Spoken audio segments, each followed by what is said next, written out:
मुसलमानों से सख्त नफरत करता था और मुसलमानों से काफी दूर रहता था और कभी ये सोचा नहीं कि मुसलमान सही रास्ते में हो सकते हैं। और ब्राह्मण फैमिली भी ऐसी थी, बहुत ऑर्थोडॉक्स थे, इसके हिसाब से मैं कभी ये कोशिश भी नहीं किया कि मुसलमान लोग किस चीज पर बिलीव करते हैं। हम लोग माइग्रेट हुए मेरे 10th स्टैंडर्ड के बाद मैसूर से बैंगलोर को फॉर हायर स्टडीज, मेरे आगे पढ़ाई के लिए। तब मेरे माँ बाप ने डिसाइड किया ये एक सोर्स ऑफ इनकम एक्स्ट्रा होना चाहिए उनके काम छोड़कर। वो मेरी माँ टीचर थी और मेरे फादर जो है एक टेक्सटाइल इंजीनियर थे, केआर मिल में थे। वो जब बंद हो गया मैसूर में तो केएसआरटीसी में काम करते थे। इतना वो खुश नहीं थे उस जॉब से, लेकिन वो जॉब मैसूर बैंगलोर वो अप एंड डाउन करते थे, वो हमारे साथ में रहते थे। और मेरी माँ बाप ये सोचा कि उनकी जो कमाई है उससे ये काफी नहीं है कि वो हम सब बच्चों को पढ़ाएं, हम तीनों बच्चों को पढ़ाएं और बैंगलोर में मतलब और आगे बढ़ने के लिए और थोड़ा पैसा चाहिए। इसलिए उन्होंने क्या किया कि पार्ट टाइम में काम करना या पार्ट टाइम में इन्वेस्ट करना उन्होंने सोचा। जो उनके पास पैसा था उन्होंने ये पार्ट टाइम एक दुकान में इन्वेस्ट करने के लिए सोचा। और एक मराठी बिजनेसमैन थे, उनसे उन्होंने मिला और उन्होंने जब पार्ट टाइम ऐसा कुछ करना चाहते, जब उन्होंने बताया ऐसा, तो उस मराठी शॉप ओनर ने, एक मुसलमान शॉप ओनर थे राजाजी नगर में, उनसे मिलवाया। तो मेरी माँ ने बताया, मेरे माँ बाप मेरे अंकल थे, उनको बताया कि हम एक काउंटर आपके दुकान में, हमारा थोड़ी चीजें हम सेल करेंगे और उसमें जो प्रॉफिट आएगा हम वो थोड़ा शेयर करेंगे। लेकिन वो मुसलमान इतने अच्छे थे कि वो कुछ शेयरिंग में कुछ भी इंटरेस्ट नहीं लिया। उन्होंने बोला कि तुमको जो करना है कीजिए, मतलब आप इन्वेस्ट कर सकते हो और उसका फायदा भी आप ले सकते हो, कुछ एक्स्ट्रा उन्होंने चार्ज नहीं किया। और मेरे माँ बाप बहुत इम्प्रेस थे और घर में हमेशा उनके बारे में बात होती थी कि ये मुसलमान लोग इतने अच्छे हैं कि ये हुनर हमको शॉप में जगह दिया बोल के। लेकिन मैं इससे बहुत नाराज था कि मेरे माँ बाप डेली उनके बारे में अच्छा ही बोले जब मैं उनको नफरत करता हूं।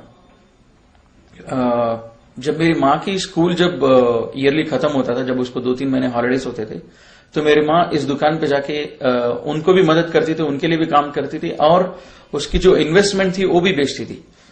और मेरी माँ को ये पसंद था कि मैं जाके वो काम करूं और मैं जाके थोड़ा बिजनेस सीखूं, इससे मैं थोड़ा जिम्मेदार हो जाऊंगा और अच्छा हो जाऊंगा। और घर में मुझे बोले कि तुम जाके इसको संभालो। और मैं बोला कि मैं किसी से भी काम करूंगा, मुसलमान के साथ मैं नहीं कर सकता हूं और कोई जरूरी भी नहीं है कि अभी मैं काम करूं और घर पे इतना गरीबी नहीं है मैं काम करके आपको कमा के खिलाऊं जब मैं पढ़ रहा हूं। मेरी माँ ने मान लिया और मैं दूसरी जगह काम करता था 1-2 दिन के लिए, फिर बाद में छोड़ दिया और घर में रहता था ड्यूरिंग माई हॉलीडेज, जब मेरे छुट्टियां होती थी। तो फिर जब दूसरी बार मेरी माँ को छुट्टियां आई तो मेरी माँ, मेरे नानी माँ और मेरे पेरेंट्स सब मुझे बहुत इंसल्ट किए कि तुम जाके करो, तुम जाके काम करो। जब तुम्हारी माँ जाके काम कर रही है, तुम्हारे बहन जाके काम कर रहे हैं और उनकी बिजनेस वो देख रहे हैं, तुमको भी देखना चाहिए, तुम्हारे पैसा है, ऐसे घर में बैठने से अच्छा तुम जाके करो, घर की औरतें कर रहे हैं बाहर। तब मैंने सोचा कि ठीक है जाता हूं। फिर घर मैंने उस दुकान में गया राजाजी नगर में। वो लोग बोले आप चिकपेट में हमारी मदद कीजिए, इधर आपकी जरूरत नहीं। तो उधर मैं काम कर रहा था। जब इधर मैंने काम करना शुरू किया, मुझे और ज्यादा गुस्सा आया कि इनको देखकर वहां पे हिंदू लड़कियां मुसलमान होते थे। तब मैं बहुत नफरत करता था उन लोगों को जो मुसलमान कराते थे ऐसे लोगों को। मैं सोचा ये मुस्लिम लोग इंडिया में क्या कर रहे हैं, इनको तो जगह पाकिस्तान में है, ये लोग हमारे हिंदुओं को क्यों कन्वर्ट कर रहे हैं। तो फिर बहुत गुस्सा था, बहुत झगड़ा करता था उनसे। फिर ऐसी ये जब हो रहा था, वो शॉप के ओनर जो थे वो बैंगलोर में नहीं थे, वो कहीं और थे, बॉम्बे में थे। और इसी आर्गुमेंट में उन्होंने थोड़ी चीज बताई। फिर बाद में उन्होंने बोला कि आप कुरान पढ़ो, कुरान से आपको कुछ समझ में आएगी, एक किताब है। फिर बाद में मैं सोचा कि अच्छा मैं इनको सिखा। अब मैं हिंदू लड़कियों को जब पूछा तुम लोग क्यों इस्लाम में, वो लोग कुछ आंसर नहीं करते, तो वो इतना ही बोलते थे कि ये सच है इसलिए हम आ गए, या ज्यादा वो बोलते नहीं थे। और मैं सोचा कि अब आप लोग, ये लोग तो अनएजुकेटेड हैं, मैं ब्राह्मण फैमिली से हूं और मैं समझता हूं हिंदुइज्म क्या है बराबर, और मैं इनको एक सबक सिखाऊंगा, मैं इनको हिंदुइज्म सिखाऊंगा ताकि हम भी सच हैं। तब मैं हिंदुइज्म और ज्यादा गौर से देखने लगा कि हिंदुइज्म में है क्या। और मीन टाइम कुरान भी मैं पैरेलली कुरान भी पढ़ रहा था। थोड़े मैं एनालिसिस किए, थोड़े भगवान की एज पर हिंदू बिलीफ वो क्या करते थे, उनकी क्या हिस्ट्री है, उनकी क्या बैकग्राउंड है, उनकी क्या ये है। उसके बाद मैं क्रिश्चियनिटी भी पढ़ा, फिर बाद में मैं इस्लाम कबूल किया। तो वो एनालिसिस मैं आपको बता रहा हूं। अभी पहले जो थे, जब मैं आरएसएस मेंबर था, हमको डेली सुबह में ये बोलते थे कि राम मंदिर हमारा है, कश्मीर हमारा है, तो ये सब होता था। फिर बाद में मैं सोचा कि राम मंदिर, जब उसको बोल रहे कि राम हमसे ज्यादा, सबसे ज्यादा पावरफुल भगवान है, तो उसके बारे में थोड़ा एनालिसिस किया। राम जो है वो एक जो किंग बोलते हैं, जिसको बोलते हैं राजा, वो राजा के घर में पैदा होता है और उसकी 7 बीवियां होते हैं उस राजा को, और 7 बीवियों में एक बीवी के बेटे होते हैं राम। और कुछ फैमिली मिसअंडरस्टैंडिंग से इस भगवान को, जो एज पर हिंदू बिलीफ, इसको घर से बाहर निकाल देते हैं और उसको बोलते हैं वनवास। एक 14 ईयर्स ये वनवास को भेजते हैं जंगल में। इस टाइम पे क्या होता है, रावण एक राक्षस है और वो राक्षस राम की वाइफ को किडनैप करना चाहता है। और जब ये प्लान बना रहा है, राम को ये मालूम भी नहीं है कि मेरी वाइफ को कोई किडनैप करने के लिए प्लान कर रहा है, और राम को ये मालूम नहीं हो रहा है कि इस बात राम को मालूम ही नहीं हो रहा है। तो मैं सोचा कि भगवान को अगर उसको मालूम ही नहीं हो रहा है, उसके घर वालों पर अटैक हो रहा है, तो उसको क्या मालूम रहेगा मेरे ऊपर क्या मुसीबत आएगी, मुझे कैसे बचाएंगे। तो इसलिए मैं और आगे जब स्टोरी देखा रामायण, और रामायण जब पढ़ा, यहां तक आती है कि रावण प्लान बनाता है और उसके काम वालों को बोलता है तुम जाके उसके सामने एक हिरन बन जाओ। जब तुम हिरन बन जाओगे, राम और लक्ष्मण जो है तुम्हारे पीछे भागेंगे, और जब तुम्हारे पीछे भागेंगे तुम ज्यादा दूर भागो, और जब राम और लक्ष्मण जब ज्यादा दूर चले जाए घर से, तब मैं आके सीता को किडनैप करूंगा। तो ये ऐसा ही होता है, और राम को ये 1% भी इसका मालूमात नहीं होता है। और ये मैं सोचते रहता था ये भगवान कैसा हो सकता है, उसके घर वालों के ऊपर कोई अटैक कर रहा है और उसके घर वालों को कोई किडनैप कर रहा है, लेकिन इसको मालूम भी नहीं हो रहा है।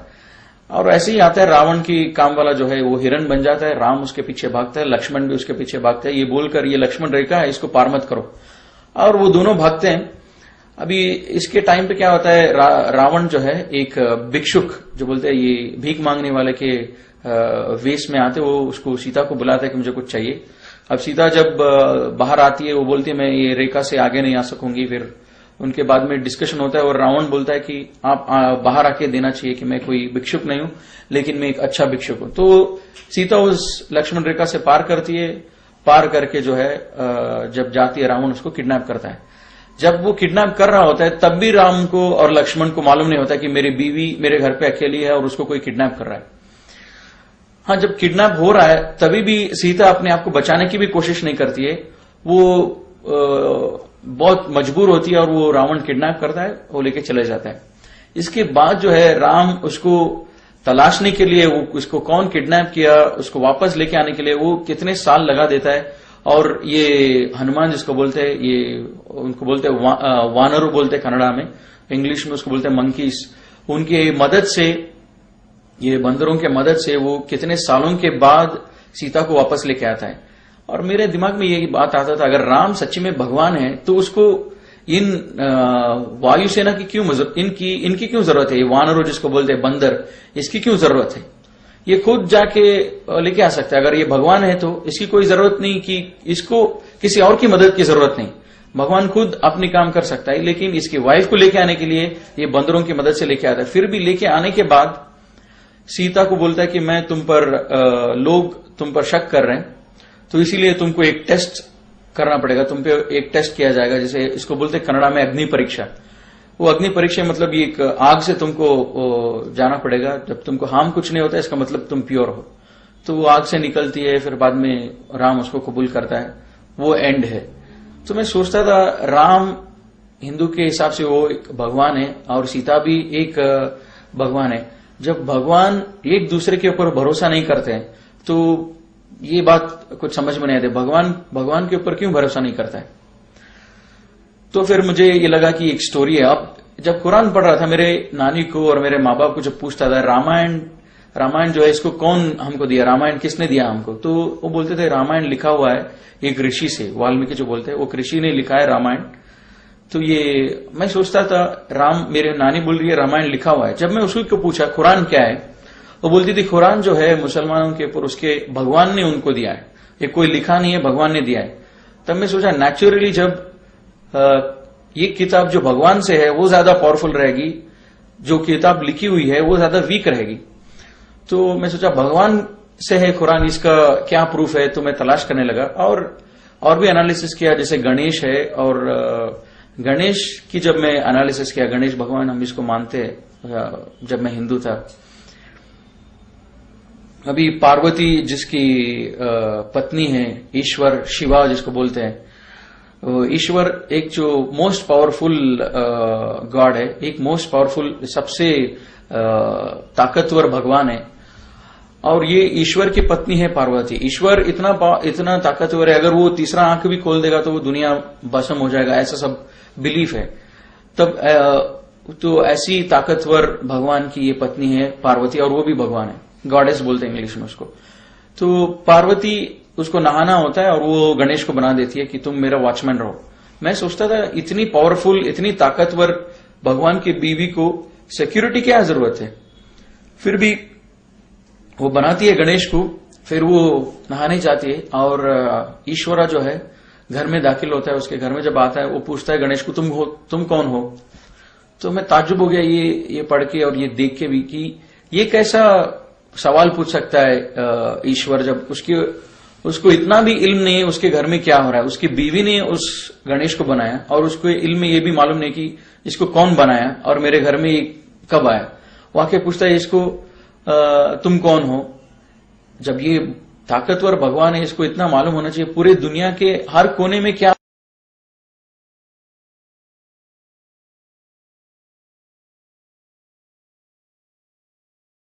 हो रहा है, इसको मालूम होना चाहिए।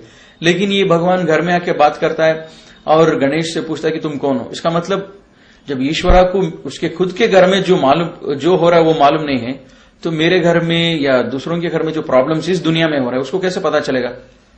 तब मैं सोचा ये जो है ये भी एक स्टोरी की जैसी लग रही है। फिर आगे जब देखेंगे स्टोरी क्या होता है, फिर ईश्वरा जो है गणेश की गर्दन काट देता है जब गणेश उसको अंदर जाने नहीं देता है। उस टाइम पे पार्वती आती है और पूछती है कि तुमने ऐसा क्यों किया, ये मेरा बेटा है और इसको वापस जिंदा करो। और ईश्वरा बोलता है मैं इसको जिंदा नहीं कर सकता हूं क्योंकि मैंने उसको काट दिया है। और पार्वती और ईश्वरा ये काफी दिनों तक ये झगड़ा चलता है। फिर बाद में ईश्वरा बोलता है कि मैं इसको हाथी का सर से उसको जोड़ता हूं, और उसके एसोसिएट्स को बोलता है कि तुम हाथी इस डायरेक्शन पे जो सोया हुआ है वहां पे जाओ और उस हाथी को आप कट करो, उस हाथी के सर को, और वहां लेके आओ और मैं इसको जोड़ दूंगा। अब लेके आते और उसको जोड़ देता है। अब मैं सोचा ये क्या लॉजिक है, उसी सर को ज्यादा आसानी से जोड़ सकता है, हाथी के सर को क्यों जोड़ा जब जान नहीं दे सकता हूं बोल के, फिर बाद में हाथी के सर से क्यों उसको जान वापस दिया। बाद में मैं सोचा कि इतना बेरहम क्वालिटी, जब इसको सर उड़ा देना, कट कर देना, ये क्वालिटी भगवान की नहीं हो सकती है। इतनी बेरहमी से एक गलती उसने किया, उसने जाने नहीं दिया, उसको कत्ल कर दो इमीडिएटली। ये तो बेरहम एक कैरेक्टर है, भगवान की नहीं हो सकती है। फिर बाद में मैं सोचा गणेश की मैं पूजा क्यों करूं, जब वो खुद अपनी सर बचा नहीं सका तो उसकी क्यों पूजा करो, जो उसकी अपने आप की, अपने खुद की जान की जब वो रक्षा नहीं कर सकता, क्योंकि मेरी जान की, मेरे घर वालों की, मेरी माल की क्या रक्षा करेगा वो। तो इसीलिए मैं वो स्टोरी सुन के मुझे बहुत ये हुआ, अफसोस हुआ और पढ़ के। और मैं जब मेरी नानी और इनसे सब पूछता था, मेरे घर वाले जो भी बड़े थे, माँ बाप थे, उनसे पूछता था कि भगवान को देखा कौन है। जब हम पूछते कि गणेश की फेस जो है ऐसा है, ईश्वरा का फेस ऐसा है, हमको कैसा मालूम है ये, तो घर में बोलते थे नहीं ये हम कर रहे हैं क्योंकि ये हमारी पूर्वज जो है बहुत पहले से करते आ रहे हैं, तो इसीलिए हम कर रहे हैं ये बात, तो इसीलिए हम पूजा कर रहे हैं इस मूर्तियों की। और जब मैं कुरान पढ़ रहा था, कुरान में भी यही आता है कि क्या अगर तुम्हारे पूर्वज जिहालत में थे, जब तुम्हारे सामने सच्चाई वाजे हो गई, क्या तुम भी जिहालत में रहोगे। तो मैं सोचा ये किताब जो है ये आंसर दे रहा है, जो मेरे क्वेश्चंस जो मैं माँ बाप की पूछ रहा हूं उस क्वेश्चंस को ये किताब मुझे आंसर दे रहा है, ऐसा लग रहा था मुझे। लेकिन मैं सोचा फिर बाद में मैं और डीपली हिंदू एनालिसिस किया। मैसूर का था, हमारे मैसूर में चामुंडेश्वरी हिल जो है वो हिल एक विटनेस है, ये एक भगवान थी, एक भगवान है बोल के, इसलिए मैं सोचा ये शायद ये भगवान मुझे बचा लेगी इस मुसलमान से आर्ग्यू करने के लिए। जब मैं उसके बारे में जब थोड़ा जानकारी लिया, वो भगवान चामुंडेश्वरी जिसको बोलते हैं, महिषासुर एक बड़ा राक्षस होता है। हिंदुइज्म में एक कॉन्सेप्ट है कि ये देवरु राक्षसरु, इनके बीच में हमेशा लड़ाई होती रहती है। ये राक्षसरु एक सेक्ट है, ये लोग जब राक्षस होते हैं, और ये राक्षस का ऑब्जेक्टिव इतना है कि ये लोग दुनिया में सबसे बड़े हो जाए और ये देवरु जो है उनको खत्म करे। तो ये दोनों के बीच में बार बार लड़ाई होती रहती है। तो महिषासुर जो भी है वो भी एक राक्षस होता है, और ये राक्षस जो है ये लंबी तपस्या में बैठता है काफी सालों तक। जब इसकी तपस्या कबूल होता है, ब्रह्मा जो क्रिएटर है हिंदू बिलीफ के हिसाब से, वो इस तपस्या को कबूल करता है और वो बोलता है आपको जो चाहिए मांगे मैं दूंगा। और ये महिषासुर, ये जो राक्षस है, ये पूछता है कि मुझे सबसे ज्यादा ताकतवर बनाओ और मुझे अमर बनाओ, मुझे चिरंजीव बनाओ, मतलब मुझे कभी मौत नहीं आना चाहिए। और ब्रह्मा बोलता है ठीक है, ये विश आपको, ये वर मैंने आपको दे दिया। अब क्या होता है, और एक कॉन्सेप्ट है कि ये भगवान हिंदू हिसाब से, हिंदू के बिलीफ के हिसाब से ये एक जगह पर रहते हैं, उसको बोलते हैं देवलोक। और जो राक्षस रहते हैं उनका अलग जगह होता है, और मानव जो बोलते हैं मनुष्य और ये ह्यूमन बीइंग जो बोलते हैं उनका जगह है ये दुनिया। और ये राक्षस महिषासुर को जब मिल जाता है एक वर, सबसे ताकतवर बन जाऊंगा, और सबसे ताकतवर बनता है और इसको मौत कभी टच नहीं करेगी, ये जाता है देवलोका को और सबको देवताओं को मारने के लिए। मैं सोचता था कि ये कैसा कॉन्सेप्ट है, ये राक्षस तपस्या में बैठा, एक इबादत में बैठा इतने साल तो, और इतने साल के बाद उसने भगवान से वर मांगा कि मुझे ताकतवर बनाओ, और उसको भगवान ने वर दिया, फिर उसी भगवान की ये कत्ल करने जा रहे हैं। तो इसका मतलब मैं भगवान को उल्लू बना सकता हूं, कभी भी भगवान 10 साल बैठो, भगवान से वर ले लो और उसके बाद में उसी को मारने लगो। तो मैं सोचा ये एक इमेजिनरी स्टोरी है, ये सच नहीं हो सकता है, ये लॉजिकल नहीं है। तो बाद में क्या हुआ, ये राक्षस जब सबको मार रहा होता है, ये लोग देवते बोलते हैं, देवतेगणु, ये लोग सब जाके इनसे मिलते हैं, ब्रह्मा विष्णु महेश्वरा, इनसे जाके मिलते हैं और इनको पूछते हैं कि हम ऐसे मुसीबत में हैं, ये महिषासुर जो है हमको मार रहा है, हम क्या करें अभी। ये ब्रह्मा बोलते हैं अरे इसको मैंने वर दिया है, अभी मैं इसको वापस नहीं ले सकता हूं, मैं वापस अगर लूंगा ये फिर से भी डीएक्टिवेट नहीं होगा, इसका एक बार मैंने वर दे दिया, मैं वापस नहीं ले सकता हूं। तो मैं सोचा कि ऐसा कैसा हो सकता है, मैं 10 साल बैठ के भगवान को उल्लू बना के एक वर ले लूं और बाद में उल्टा मैं भगवान को ही मारना शुरू कर दूं, ये सच नहीं हो सकता है। फिर ब्रह्मा बोलते हैं अच्छा मेरे पास एक रास्ता है इसको मारने के लिए, मैंने जो इसको वर दिया है, तुम सबसे ज्यादा ताकतवर हो जो दुनिया में ऑलरेडी हैं, भगवान आदमी कोई भी हो, तुम सबसे ज्यादा ताकतवर हो जो अभी मौजूद है इस दुनिया में, लेकिन जो आने वाले हैं उनसे ज्यादा ये ताकतवर रहेगा, ये तो वर नहीं दिया हूं, तो इसलिए हम ये काम करेंगे, एक भगवान को हम पैदा करेंगे जो उससे ज्यादा ताकतवर होगा और वो उसको मारेगा। तो ये क्या करते हैं, विष्णु बोलता है मैं औरत हो जाऊंगा, और शिवा जो है बोलता है कि मैं और तुम, हमारा मिलन होगा, हमारे मिलन से जो बच्चा पैदा होगा वो बच्चा जो है वो नया भगवान होगा और वो महिषासुर को कत्ल करेगा। और जो बच्चा पैदा होता है उसका नाम होता है चामुंडेश्वरी, वो लड़की होती है उसको चामुंडेश्वरी बोल के नाम रखते हैं, मतलब चामुंडेश्वरी, वो ईश्वर का भी नाम ही आता है चामुंडेश्वरी, वो जाके उसको कत्ल कर देती है महिषासुर को। मैं सोचा, एक मिनट के लिए सोचा, अगर मैं भगवान होता, मैं ब्रह्मा के जगह होता, तो मैं कभी, मुझे मालूम हो जाता था कि ये राक्षस 10 साल के लिए इसलिए बैठा है मुझे मारने के लिए, ये देवरों को खत्म करने के लिए इसलिए बैठा है, तो मैं कभी वर नहीं देता। ऐसा पूरा ड्रामा करने से अच्छा मैं वर नहीं देता, और या तो वर देने के बाद उसको कत्ल कर देता। तो ये सब देख के मुझे लगा एक हिंदुइज्म, एक माइथोलॉजी, और मेरे माँ बाप और सब लोग बोल रहे कि हमारे भगवान जो हम जिसको पूज रहे हैं, जो भी हमारे मूर्तियां हैं, बस ये लोग, ये सच कोई किताब में नहीं है, लेकिन हम कर रहे हैं इसलिए क्योंकि ये हमारे पूर्वज कर देते। और एक ऐसी चीज थी जिससे मुझे ये आसान हुआ हिंदुइज्म के बारे में मैं बिलीफ छोड़ने के लिए, कि हमारे घर में एक कॉन्सेप्ट है मने देवरू, जिसको बोलते हैं घर का भगवान। हर एक घर का अपना अपना खुद का भगवान होता है। तो मेरे घर में भी हमारा मने देवरू जो बोलते हैं, हमारा घर का भगवान जो था वो स्नेक था, स्नेक, सांप। और मेरे कजिन का मने देवरू घर का भगवान था ईगल। मेरे घर में जब भी फेस्टिवल होता था मेरी माँ बोलती थी कि उनके घर पे जाओ मत, और उनके घर में जब फेस्टिवल होता था वो बोलते थे कि मेरे कजिन को मेरे घर पे आओ मत, क्योंकि ये ईगल गॉड और स्नेक गॉड और बोथ आर एनिमीज। तो मेरी माँ बोलती थी तुम्हारा गॉड जो है वो स्नेक है, अब उनका गॉड ईगल है, तब जब तुम फेस्टिवल में जाओगे तो तुमको प्रॉब्लम हो जाएगा।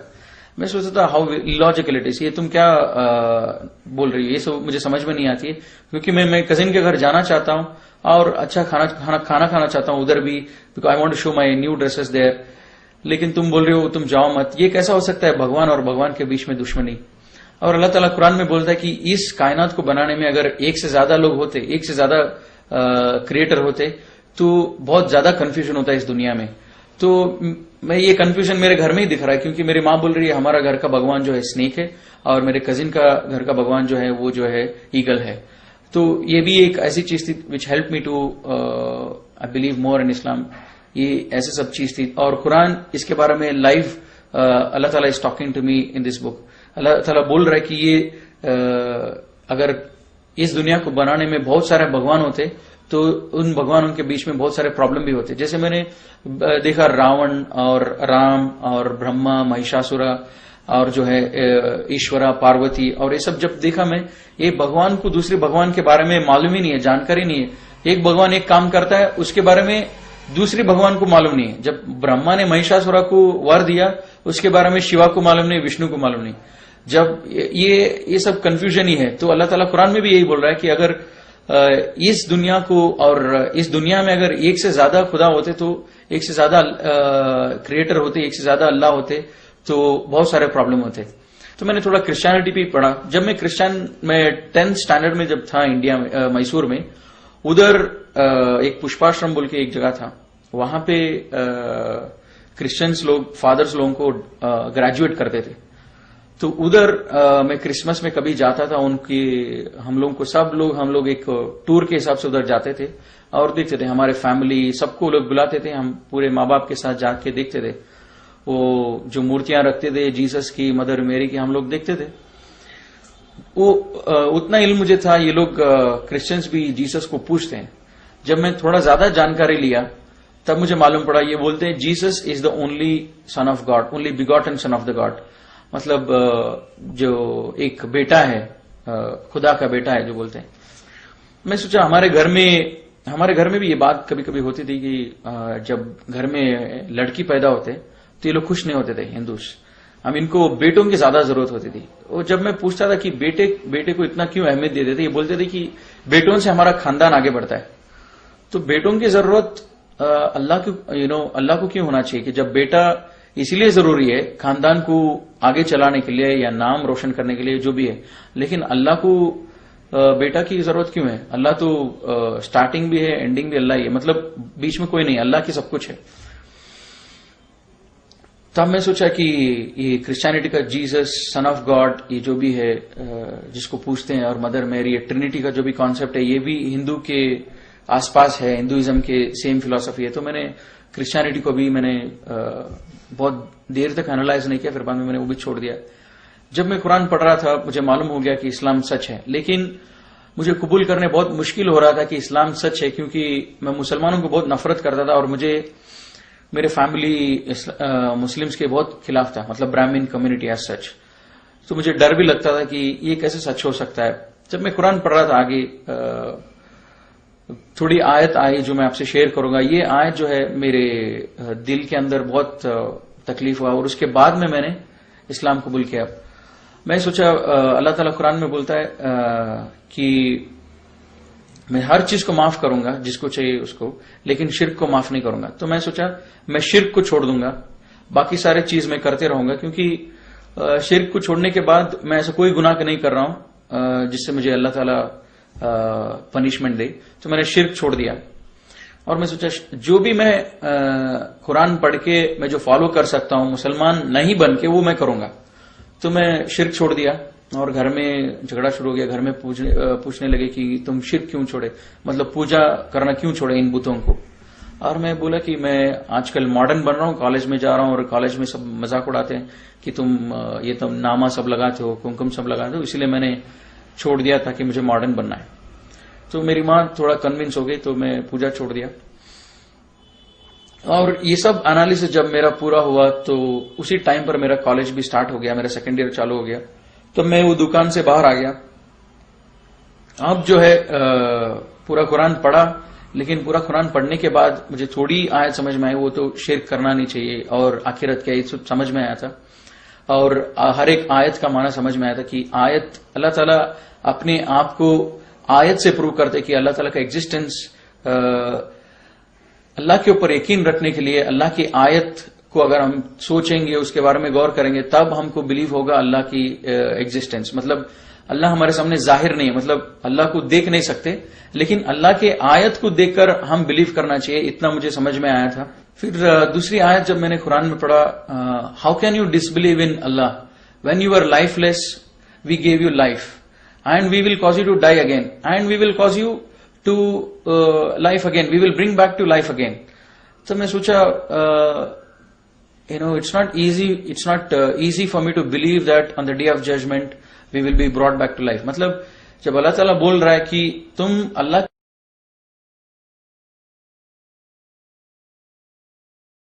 के ऊपर कुफ्र कैसे कर सकते हो जब तुम नहीं थे और बाद में तुमको अल्लाह ने एक लाइफ दिया, फिर बाद में अल्लाह तुमको मौत देगा, फिर उसके बाद में अल्लाह तुमको फिर से वापस जिंदगी देगा, खड़ा करेगा आखिरत के दिन।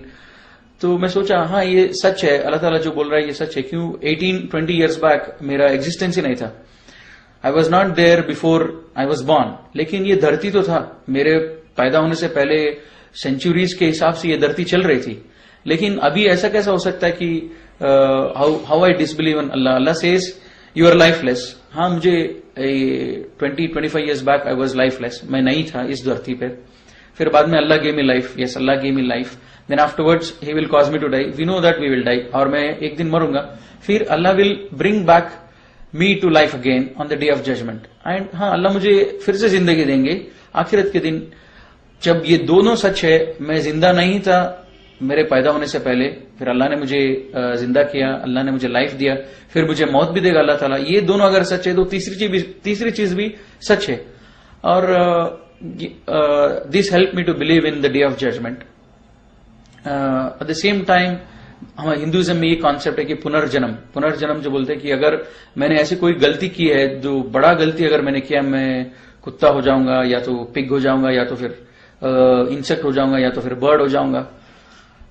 मैं सोचा अगर मुझे कुत्ता पसंद नहीं है, मुझे कुत्ता होना पसंद नहीं है, मैं कुछ भी हो सकता हूं लेकिन कुत्ता होना पसंद नहीं है, पिग होना मुझे पसंद नहीं है, तो मैं क्या काम करूं जिससे मैं कुत्ता होना बच जाऊं या पिग होना बच जाऊं। ये दोनों चीज मैं बनना नहीं चाहता हूं, ये दोनों चीज से मैं कैसे बचूं पुनर्जन्म में। मैं सोचता था इसके बारे में।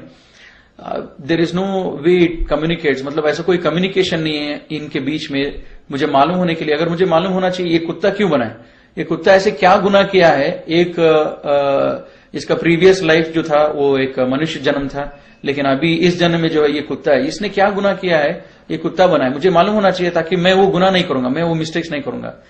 लेकिन अल्लाह ताला कुरान में बोलता है कि there is life after which is either hell or heaven, nothing in between. और अल्लाह ताला सूरह बकरा में बोलता है कि they are the people who are successful and one of the, और एक जो चीज है इन ईमान वालों को बिलीव करने के लिए यकीन आखिरत पर होना चाहिए। ये यकीन, मैं सोचता था आखिरत क्या है, आखिरत ऐसी क्या चीज है, आखिरत पर मैं कैसे यकीन करूं। क्योंकि जो पूरे जो आयत से ये मुझे मदद किया कि मेरे घर में बोलते थे हम मूर्ति पूजा इसीलिए कर रहे हैं क्योंकि हमारे पूर्वज कर रहे थे, और कुरान बोल रहा है तुम्हारे पूर्वज अगर जिहालत में थे क्या तुम भी रहोगे जब सच्चाई वाजे होगे। और मेरे दिल में ये बात आती थी मैं इस्लाम फॉलो करूंगा लेकिन नमाज पढ़ूंगा और मेरे हिसाब से पढ़ूंगा, मुसलमानों के जैसा नहीं पढ़ूंगा। तब ये दूसरी भी आयत है कि विच हेल्प मी टू, जो मुझे मदद किया इस्लाम को फॉलो करने के लिए। आज मैंने इस्लाम को परफेक्ट किया, मुकम्मल किया, और इसके सिवा दूसरे कोई मजहब को मैं एक्सेप्ट नहीं करूंगा। और ये सब आयत मुझे मदद किया। लेकिन मैं सोचा आखिरत के लिए क्या आयत है, और अल्लाह ताला पूरे कुरान में बोलता है कि मेरे बंदों को जो लोग सोचते हैं उनके लिए मैं हर दिन हजारों आयत दिखाता हूं। दिन होता है, रात होता है, बारिश होती है, ये सब देखने के लिए आयत है, लेकिन लोग सोचते नहीं है। तो आखिरत के लिए ऐसा क्या आयत है, मैं सोच रहा था। जब ऐसी टाइम पर मैं मेरे को एक चैप्टर याद है मेरे साइंस में जब पढ़ रहा था अर्थ के बारे में, और मेरी बहन भी 10th स्टैंडर्ड में थी। जब उनकी किताबें देखा तो मुझे मालूम पड़ा अर्थ का क्रस्ट कैसा बना है, अर्थ कैसा बना हुआ है, so many kilometres down there is water, उसके बाद जो है वो ये है, उसके बाद जो पत्थर है, फिर बाद में आग है, वो आग इसी से वॉल्केनो आती है। तो मुझे सोचा यही एक आयत है अल्लाह ताला जो मुझे कम्युनिकेट कर रहा है, ये आयत है यकीन करने के लिए जहन्नम पर, और जन्नत पर कैसे यकीन करो कि जन्नत रहेगा या नहीं रहेगा। जब मैं टीवी देखता था ये कश्मीर वगैरह सब, कश्मीर और ऊटी जब गार्डन्स देखता था, तब मैं सोचता था अगर दुनिया में इस धरती में अगर अल्लाह ताला इतने अच्छे गार्डन जब बना सकते हैं तो आखिरत में क्यों नहीं रहेगा इतने अच्छे गार्डन। तो मुझे ज्यादा डिफिकल्ट नहीं हुआ, मैंने आखिरत पर यकीन कर लिया। फिर कभी कभी मेरे दिल में ये भी ख्याल आती थी कि क्या ये सब कुछ साइंस से तो नहीं है, ये सब कुछ हम अल्लाह भी नहीं है, ये हिंदुइज्म भी रॉन्ग है, क्रिश्चियनिटी भी रॉन्ग है, ये सब कुछ साइंस से तो नहीं है, मतलब कोई भगवान ही नहीं, ये सब हुआ अपने आप हो गया। तो कभी कभी मेरे दिल में ये भी ख्याल आता था। जब मैं सोचता था उसके बारे में, वो बिग बैंग थ्योरी ऐसा है कि टू समराइज मतलब सिंपल वे, कि एक वो फायर बॉल था, आग का बॉल था, और वो जब डिस्ट्रॉय हुआ वो ये दुनिया और ये रिवर्स स्काईज ये सब फॉर्म हो गए। तो ये बिग बैंग थियरी इन ए नटशेल ये जब बोलती है। जब मैं सोचा एक रबर बॉल अगर टूटता है, डिस्ट्रॉय होता है, तो रबर के पीसेस नजर आएंगे, कुछ ज्यादा नजर नहीं आएगा रबर बॉल से ज्यादा। उसी हिसाब से अगर एक फायर बॉल, एक आग का बॉल भी अगर डिस्ट्रॉय होता है तो आग ही दिखना चाहिए हर जगह। ऐसे कैसे कि पानी भी है धरती में और ग्रीनरी भी है और हमारी लाइफ है, ये साइंस भी थोड़ा it was not helping me. तो मुझे मालूम पड़ा कि ये साइंस जो है एक चीज बता रही है, लेकिन it is not only because of big bang theory, लेकिन अल्लाह ताला बोलता है पूरे क्रिएशन कैसे हुआ इन कुरान में। तो वो अल्लाह ने आंसर दिया।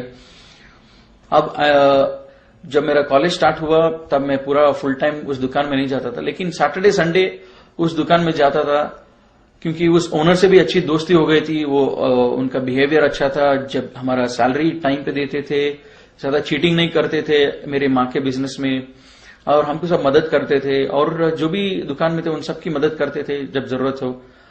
तब मैं सोचा उनसे मिलने के लिए जाऊंगा। हर सैटरडे संडे जाता था, और जब भी जाता वो बिजी रहते थे उनके काम में, और मैं कुरान पढ़ता था।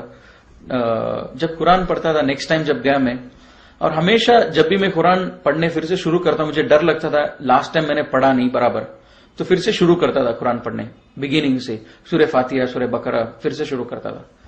जब फिर से शुरू किया कुरान में, एक आयत ऐसा आया सूरह बकरा में, this is the book of which this is the book from your lord on which there is no doubt, and this is a guidance for those who are conscious and who have the faith in Allah and faith in unseen and who have faith in the hereafter.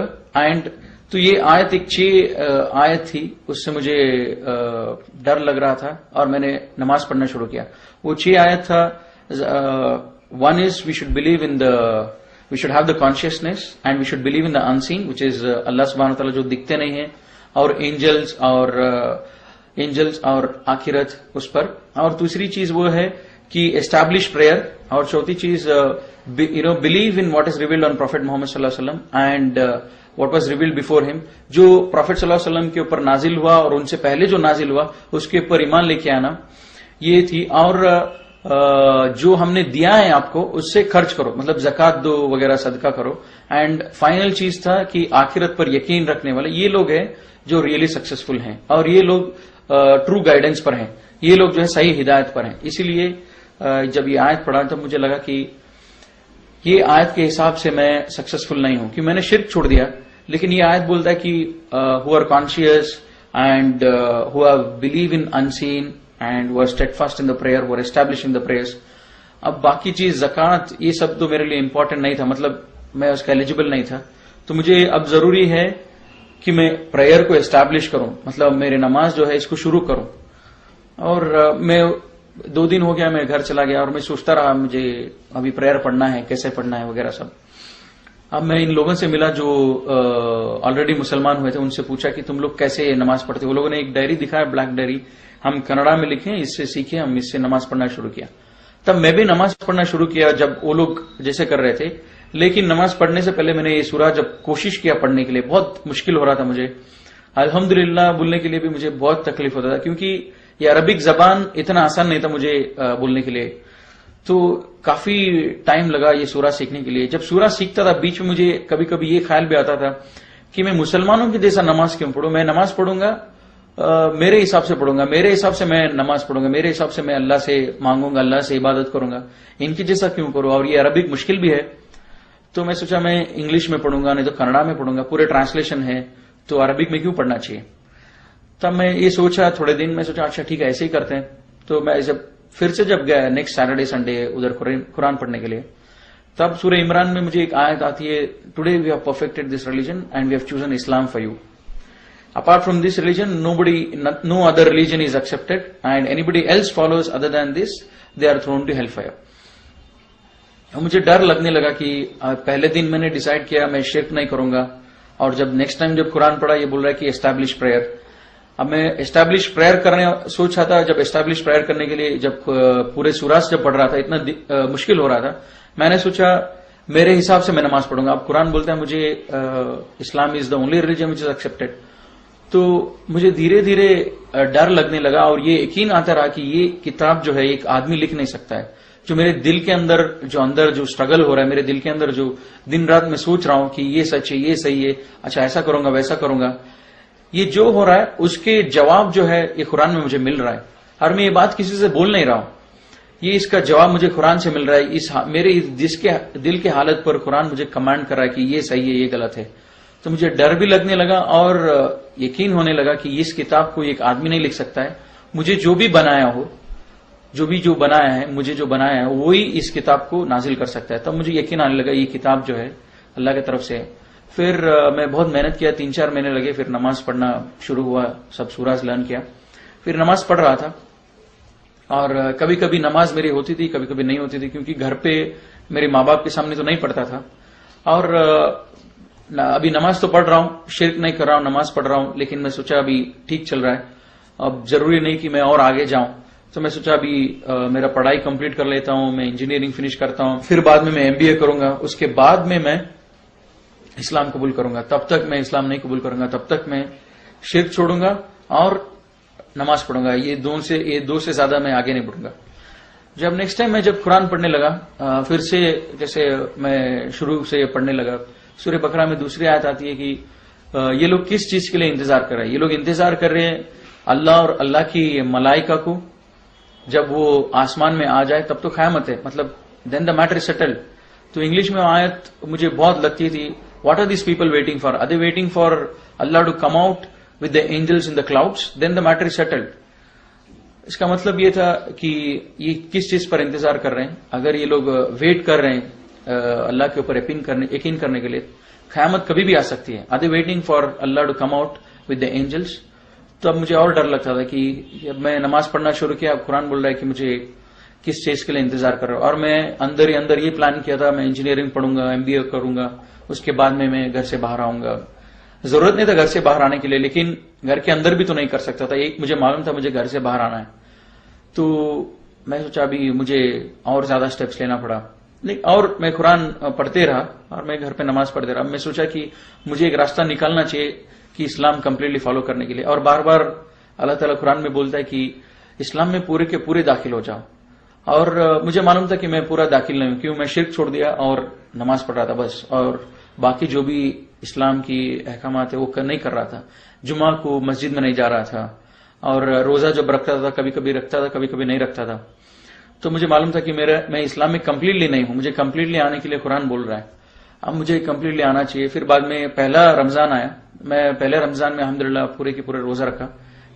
First 2 days शायद छूट गया होगा, पूरे के पूरे रोजा रखा। और मेरे घर में बहुत झगड़ा होती थी कि माँ को डाउट आने लग गया मैं रोजा रख रहा हूं बोल के। अब जब उसको डाउट आता था उस दिन मैं उससे बचने के लिए वो जब फोर्स करती तो उसके सामने खा लेता। तो ऐसे 2 रोजे छूट गए होंगे। फिर पहले रमजान हुआ, फिर बाद में मैं अल्हम्दुलिल्लाह थोड़ा स्ट्रांग हुआ, थोड़ा यकीन भी हुआ।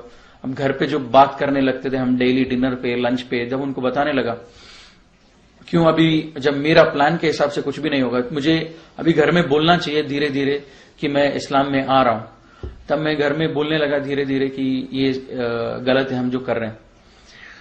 फिर ये सब बोलता भी रहा और कॉलेज में कॉलेज भी पढ़ाई भी होती थी। कभी कभी दिल में ये ख्याल भी आता था कि ये सब जरूरी है कि अभी मैं बच्चा हूं, अभी मैं 17-18 ईयर्स में हूं और मुझे पढ़ाई पे ध्यान देना चाहिए, ये सब जरूरी नहीं है। ये अभी ठीक है मैं शिर्क छोड़ दिया और नमाज पढ़ रहा हूं, लेकिन घर से बाहर जाना जरूरी नहीं है। मैं सब कमाऊंगा, अच्छा पोस्ट पे आऊंगा, तब जाके मैं पूरा का पूरा इस्लाम फॉलो करूंगा। ये ख्याल भी आता था।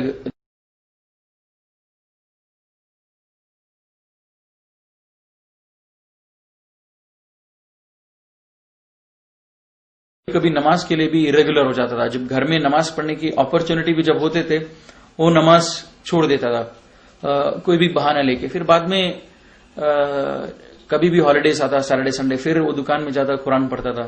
जिससे बिगिनिंग से जब पढ़ता था वो कुरान में आता था कि सूरह बकरा में there are people who say we believe in Allah in the last day and they are deceiving Allah, they think they are deceiving Allah and the believers but they are not deceiving anybody else, they are deceiving themselves. इसका मतलब ये कि थोड़े लोग हैं जो बोलते हैं कि हम अल्लाह पर ईमान रखते हैं और आखिरत पर ईमान रखते हैं, लेकिन वो हकीकत पे ईमान नहीं रखते हैं। वो बस एक मजाक कर रहे हैं, एक धोखा दे रहे हैं अल्लाह और अल्लाह के बंदों को।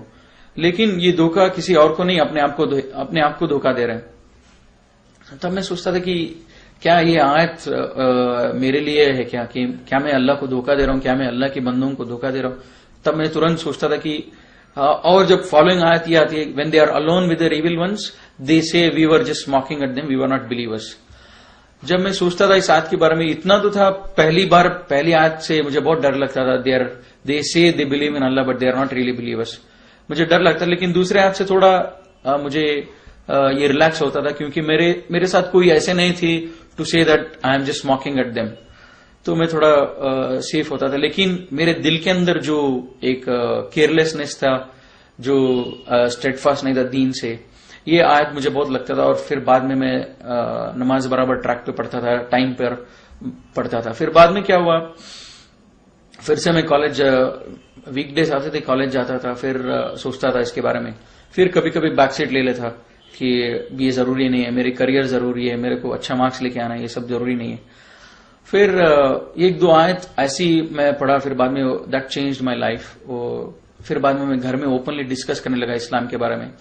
वो लास्ट एक आयत ये थी which really help me a lot to change, मतलब बहुत मुझे मदद किया है चेंज करने के लिए मेरे लाइफ। वो था कि when the death approaches them they will my angels will ask them what state you are in and they will reply we were weak and oppressed in this world, and angels will reply was Allah's land was not vast enough for you to emigrate and follow Islam। मतलब जब इनकी मौत आएगी, मेरे मलाइका इनको पूछेंगे कि तुम किस हालत में थे, और ये लोग रिप्लाई करेंगे कि हम बहुत वीक थे, हम बहुत मजबूर थे। मेरे मलाइका इनको रिप्लाई करेंगे क्या अल्लाह की धरती इतनी विशाल नहीं थी ताकि तुम हिजरत करके तुम इस्लाम फॉलो करो। तब ये मैं सोचा ये अल्लाह ताला मुझे बोल रहा है। मैं बार बार अपने आप को, मैं फजर नहीं पढ़ रहा हूं, असर नहीं पढ़ रहा हूं, मेरी माँ है, मैं वीक हूं, मैं बहुत कमजोर हूं, मैं कमा नहीं रहा हूं, अब मैं पूरा का पूरा इस्लाम फॉलो नहीं करता हूं। ये सब मेरे दिल में आता था। जब ये आयत पढ़ा तो मुझे लगा कि अल्लाह ताला is answering to my question in my heart. तो तब मैं सोचा अच्छा ठीक है, अभी मैं ओपनली डिक्लेयर करूंगा घर में। अब घर में मैं ओपनली बोलने लगा इस्लाम सच है और तुम लोग जो कर रहे हो सही है, तुम लोग जो कर रहे हो वो सही नहीं है, और मैं जो कर रहा हूं वो सही है, और ये मूर्ति पूजा सब हिंदुइज्म में नहीं है। अब क्या हुआ, मेरे माँ बाप ने सोचा कि ये इतना सीरियस नहीं है, वो ऐसे ही बोल रहा है। फिर धीरे धीरे मेरे डिप्लोमा जो खत्म होती रही, मैंने अपने प्रिंसिपल से भी पूछा कि लीगल प्रोसीजर क्या है इस्लाम कबूल करने की। फिर उन्होंने बताया लीगल प्रोसीजर जो भी है, उसके बाद मुझे काम मिलेगा नहीं मिलेगा। फिर इतना हुआ मेरे घर में, जब मैं पूरा बोल रहा था, मेरे माँ बाप भी ये मानते थे मैं जो बोल रहा हूँ सच बोल रहा हूँ, लेकिन वो बोलते थे कि हम इस्लाम फॉलो इसलिए नहीं कर सकते, हमारी सोसाइटी, हमारी कम्युनिटी, हमको ये बड़ा मुश्किल होगा। लेकिन अल्लाह ताला कुरान में भी ये बोलते हैं कि ए नबी, ये लोग इस किताब को ऐसे पहचानते हैं जैसे अपनी बेटों को पहचानते हैं। तो जैसे हमारे फैमिली जैसे बोलती है, जब मैं पूरा उनको इस्लाम का मैसेज दिया, वो लोग भी बोल रहे तुम जो बोल रहे हो सच है, लेकिन हम फॉलो इसीलिए नहीं कर सकते क्योंकि सोसाइटी है एक्सेट्रा एक्सेट्रा। तब ये आयत is talking about the same behaviour of them. तो काफी सारा ऐसा सब अंदर मेरे दिल में बहुत प्रॉब्लम आ रहा था, अंदर ही अंदर एक स्ट्रगल था, एक क्या करूं मैं इस्लाम कबूल करूं या क्या करूं। लेकिन मन ही मन मेरे दिल ये बोल रहा था कि इस्लाम सच है, और मैं मानने के लिए रेडी नहीं था क्योंकि माँ बाप और ये सब वगैरह। जब ये आयत पढ़ा, what state they were in, what state you were in when you know we will be asked when I am in my death bed and I will say I am weak and oppressed. तो ये आयत जो है ये मुझे बहुत लगा। इसके बाद में मैं डेली दुआ करने लगा अल्लाह से कि मुझे एक अपॉर्चुनिटी मिल जाए जिससे मैं घर छोड़ दूं और इस्लाम कंप्लीटली फॉलो करूं। और डेली घर में झगड़ा होता था, और एक बात पर बहुत सीरियस झगड़ा हुआ माँ से, और माँ बोली घर छोड़ के तुम चले जाओ, तुम आजकल हमारी बात नहीं मानते हो। और मैं सोचा भाई यही एक अपॉर्चुनिटी है, मैं घर छोड़ूंगा और इस्लाम पर फॉलो करूंगा। अब मैं घर छोड़ने के लिए रेडी हो रहा था, मेरी बहन भी बोली मैं भी इस्लाम कबूल करना चाहती हूँ। मैं जब घर में सब लोगों को ये समझा रहा था इस्लाम क्या है, तो मेरी बहन समझी, वो बोली कि मुझे यकीन है तुम जो बोल रहे इस पर, और ये राइट है, तो इसलिए मैं भी इस्लाम में आना चाहती हूँ। फिर बाद में वो इस्लाम कबूल करी, तो फिर वो भी मेरे साथ आ गए। हम लोगों ने घर छोड़ा। Abdullah about 9 years now I have embraced Islam, Allah से grace and mercy. So this is all my story about how I embraced Islam. अस्सलाम वालेकुम।